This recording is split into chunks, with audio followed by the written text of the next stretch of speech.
They started out as whirlybirds, egg beaters, and the early versions looked frail. But the helicopter has evolved into a marvelous piece of machinery, indispensable in so many industries. Even Leonardo da Vinci, who first proposed and sketched the concept of rotor flight 500 years ago, couldn't have imagined the fantastic variety of uses for what he called the helical screw. The first practical helicopter didn't fly until 1937, and they didn't become widely used until the late 1950s, when the introduction of gas turbines meant smaller, lighter engines and a much larger load capacity. Since those days, several new designs have emerged, capable of carrying more people and greater loads over longer distances. But the basic principles of rotor flight, first theorized by da Vinci, still apply to all helicopters. As helicopters become more common and their uses more varied, it's important to know that these machines are also better built, safer to fly, and the pilots are better trained than ever before. For the passenger inside, a flight in a helicopter is much like a flight in any other aircraft. But of course, because passengers often enter and exit helicopters while the machines are running, the safety considerations are often quite different. Even though you may have ridden in a helicopter before, spend a few minutes with us on some key points of safety for helicopter passengers. We'll review proper entry and exit procedures, how to safely store equipment on board, ground safety around the landing and takeoff area, proper use of seat belts and the intercom, and what to do in the event of an emergency. This information will help to make your flight safe and enjoyable. Your pilot is also an important source of information. A pre-flight briefing is mandatory. Listen carefully to what your pilot tells you. Which of course is very dangerous. It could get sucked into the rotors or the engine as well.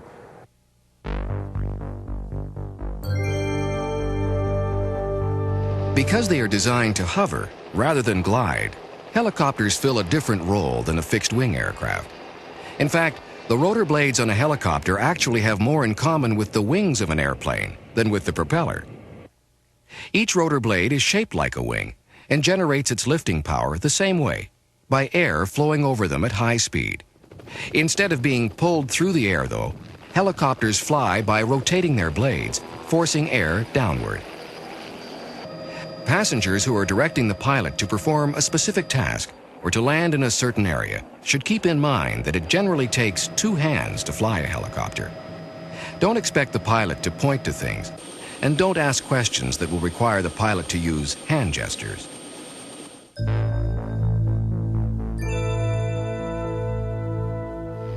The very reasons a helicopter flies and moves, the main rotor and the tail rotor, are the most important safety considerations when entering or leaving a machine. A simple rule of thumb to avoid the tail rotor is always stay within the pilot's field of vision. That's the area from the doors forward. Keep well forward and away from the dangerous tail rotor, which all but disappears when it's spinning. When boarding, wait for the pilot's signal to approach the aircraft and walk around the front of the helicopter to get to the other side. Never duck under the tail boom. It should also be remembered that the main rotor blades can sag or droop, often due to a gust of wind, and you must duck or crouch slightly while approaching or leaving the helicopter. Keep your eye on where you're heading, not on the ground. If the ground is uneven, always approach and leave the helicopter on the downslope side. For the same reason, equipment or other gear carried near the helicopter should always be held at or below waist level, so it remains well below the main rotor. Never carry equipment, skis, or anything else on your shoulder. And don't wave. Gear should be stored carefully so it can't shift during flight, and when unloading, don't throw material off the aircraft. It could get thrown into the rotor. Inside the cabin of the helicopter, nothing must block the doors. Door latches on helicopters don't automatically lock. You must ensure they are properly closed. Normally, the pilot will direct loading, unloading, and closing of doors. But remember, you have the right to ask, and the pilot has the responsibility to show you these procedures. Hats and loose articles of clothing should be held firmly when entering and exiting a helicopter. Or if your hands are occupied, they should be strapped down. Bring along footwear that's appropriate for the task at hand. Wear warm enough clothing to cope with any weather, and take along essential medication in case of delays. It's also important to avoid touching the helicopter's antenna and glass bubble while moving around outside the machine, and to avoid touching switches and controls inside the cabin.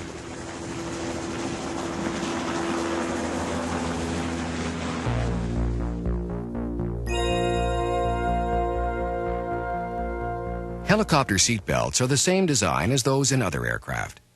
Make sure yours is fastened securely and snugly, and don't remove it until the pilot signals that it's all right to do so. If shoulder harnesses are available, use them. It's also wise to fasten all seatbelts, even those not actually in use, to prevent them from hanging out the door and damaging the aircraft.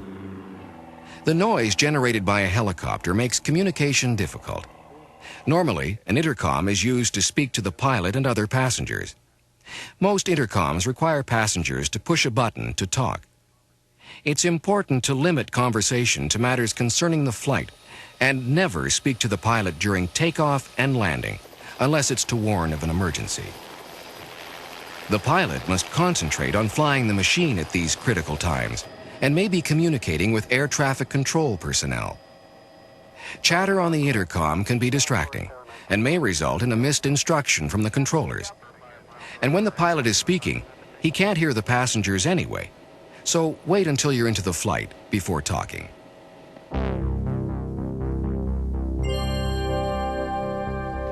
When you're around a helicopter landing pad, note the wind direction. Like other aircraft, helicopters approach into the wind. Knowing the wind direction will allow you to position yourself safely as helicopters take off and land. The wind generated by the helicopter's main rotor is known as downwash, or simply wash. The larger the helicopter, the greater the wash. So it's important to keep landing areas clear of items that might be blown around by the downwash. There are two reasons. The flying debris can cause injury to those on the ground, and it could be blown into the blades or sucked into the turbines of the helicopter. The force of the wind generated by a helicopter landing or taking off can also slam shut nearby doors and windows. Be aware of anything near the helipad that's light enough to be moved by the wash and secure it, whether it's a piece of plywood or an innocent-looking plastic garbage bag. Loose plastic is deadly to the safe operation of a helicopter.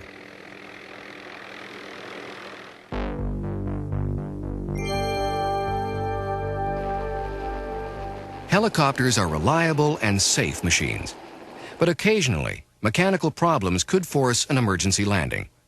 Similarly, poor weather or other circumstances may require the pilot to land the machine as a precaution. It's important to know what you can do to help yourself and others in these situations. The first thing to do before ever getting into the helicopter is to be sure your clothing is adequate for any conditions you might encounter, including footwear suitable for the job you're doing. Of course, you can and should ask the pilot to point out the location of the following equipment. First, note where emergency equipment, first aid kit, and fire extinguishers are located. Note the exit doors and how to operate them. Also learn where the emergency locator transmitter is, as well as the life raft if one is on board. The pilot can show you, or you'll find it on your cabin safety card. A few seconds spent on these matters now may save your life in the event of an emergency landing. Despite its appearance, a helicopter can be very stable and controllable during emergency landings. If the engines were to fail on a helicopter while the machine is airborne, the pilot still has a great deal of control through a process called auto-rotation. As the helicopter descends, the air rushing upwards spins the rotor blades, just the same as if the engine were still working. Thus, the pilot can still control the helicopter and land it safely, even without engine power. So an emergency landing is often a very safe landing. Still, in an emergency situation, listen carefully to the pilot's instructions. Tighten your seatbelt, remove your necktie, and loosen your collar. Also, remove eyeglasses and put them in your pocket. If you're using only a lap belt, assume the brace position when told to by the pilot and wait for his or her okay before leaving the craft. If you're strapped in with a shoulder harness, sit up straight in the seat with the harness pulled snug. Keep your knees together and fold your arms across your chest. After landing, wait for all movement to stop before exiting. And don't panic. Help is already on the way. If you'll be flying over water, know where the life raft is stored, but wait until you're well clear of the downed craft before inflating it. To help rescue personnel to find you, try to remember to take the emergency locator transmitter along. The ELT sends out a homing signal for emergency response teams.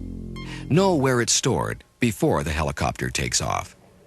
You can help yourself avoid emergency situations by realizing that the pilot always has the final say on whether to fly.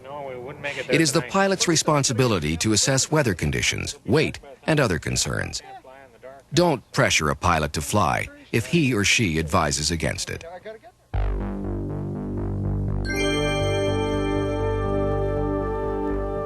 During longer flights, your helicopter may need to be refueled.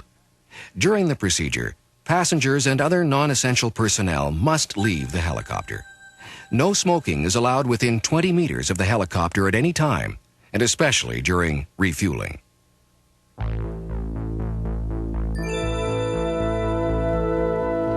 Helicopters perform many specialized functions. However, unless you're trained to work on these specialized flights, you won't be allowed to go along.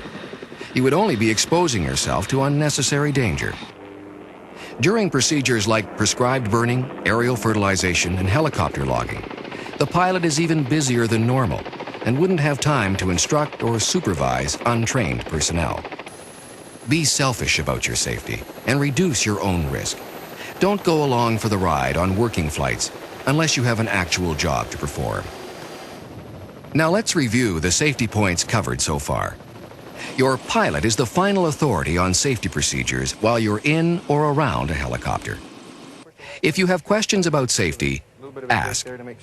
When approaching or departing a helicopter, always crouch slightly to stay well below the main rotor. Stay around the front of the aircraft. Never walk to the rear of a helicopter. Hold equipment and other gear at or below waist level and ensure it's properly loaded and secured. Clear the landing and takeoff area of all loose debris. Inside the cabin, do not place anything in front of the doors. Keep chatter on the intercom to a minimum. Pull your seatbelt snug during the flight and use the shoulder belts when they're available. Note the location of all emergency equipment before you leave the ground, and be sure to take adequate clothing and any essential medication in case the return trip is delayed. This completes the review of basic helicopter safety procedures. Now, let's look at more specialized helicopter flights.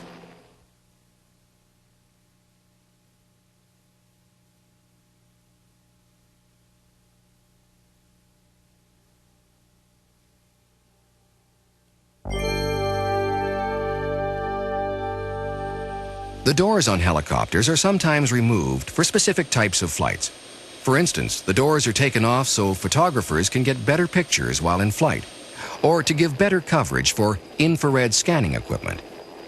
When flying in a helicopter with the doors removed, passengers must wear their seatbelts and, when available, shoulder belts.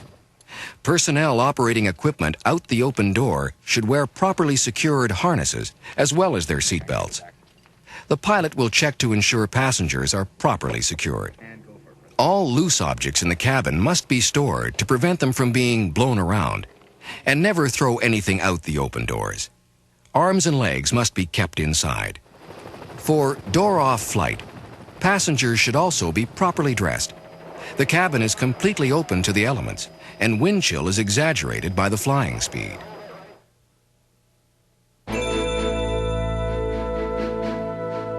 Slinging simply means the helicopter carries a load underneath the aircraft. There are virtually no circumstances where passengers are allowed on board the helicopter during slinging operations, and untrained personnel are not permitted to prepare or attach slings to the helicopter. If you need to be on the ground nearby a slinging operation, keep clear of the load at all times, and never turn your back on the load once the helicopter is hooked up to it. If you are going to remain close to the operation, wear goggles, gloves, hearing protection, a hard hat with chin strap, and highly visible clothing. Do not signal the helicopter from the ground unless you are trained to do so.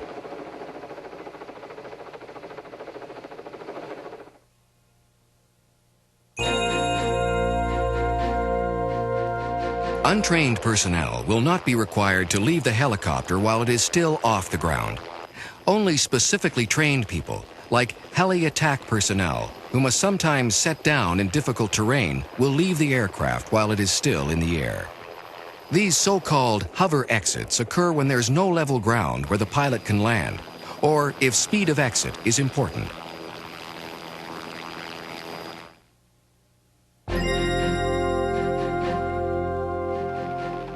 Even the most temporary helicopter landing pads must meet certain minimum standards to ensure safe landing and takeoff.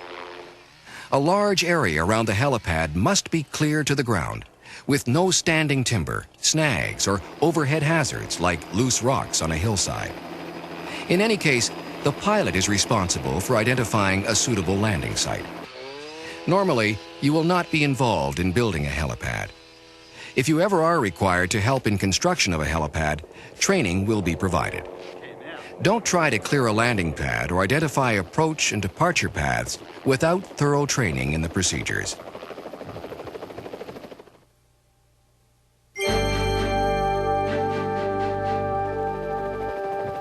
Along with solid and safe landing areas, helicopters also need approach paths that consider such factors as prevailing wind direction, aircraft weight and expected loads, altitude and temperature. A safe flight path also steers away from potential flight hazards like power lines, tall trees, fueling areas, and work areas. It's important to consider these factors and any others that apply to your site so as not to overestimate the mechanical capabilities of the helicopter. An unloaded helicopter is more agile and reaches altitude much faster than one carrying a heavy load. An empty helicopter on a perfect day will easily clear a nearby stand of tall trees. Once loaded, however, or faced with difficult altitude, wind, or temperature conditions, the helicopter may not be able to clear the trees. As a passenger, if you're ferried to an area by helicopter, don't leave that area and expect the pilot to be able to find you unless you have thoroughly discussed it beforehand. The panoramic view from a helicopter works against you when you're a tiny figure on the ground. Plus, the new landing site to which you have moved may be unsafe for any one of a dozen reasons. Remember, this safety information is intended to make your helicopter flight safe and enjoyable. Please apply the information in this program to all your future flights. If you had difficulty with any of the preceding safety points, you're encouraged to review them or discuss them with your pilot.